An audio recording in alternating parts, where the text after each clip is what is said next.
Avui us porto un repte perquè pugueu passar uns dies de confinament a casa més divertits. Atenció a les idees per poder crear el vostre propi escape room casolà. Endavant!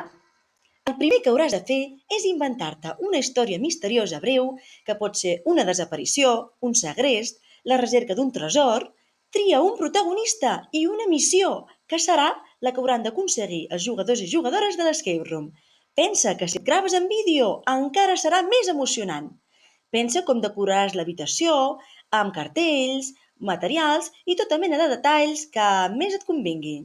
Segon, busca caixes que tinguis per casa perquè podràs posar-hi a dins proves i numera-les perquè els jugadors sàpiguen en quin ordre s'han d'obrir. Si tens cadenes i cadenats que s'obren amb números o claus, enganxa'ls a les caixes perquè encara serà més divertit. I 3. Idees per fer proves. Buscar objectes amagats per l'habitació, construir un trencaclosques de cartró amb un número dibuixat, endevinar petjades o empremtes, enigmes a ordinador o missatges secrets escrits amb retolador màgic que hauran de llegir amb llum ultraviolada. Si no en tens, pots escriure'ls amb cera blanca i que els jugadors es llegeixin passant polsim de guixos de colors o aquarel·les per sobre. També missatges escrits amb lletres de revistes o diaris, amb dibuixos a desxifrar, jeroglífics de dibuix i lletra, jeroglífics egipcis.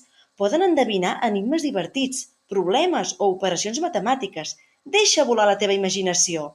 No t'oblidis de recordar-los abans de començar l'escape què han d'aconseguir i quants minuts tenen per fer-lo. Espero que us divertiu molt a casa i que ens envieu fotos dels resultats i les vostres proves. Adeu!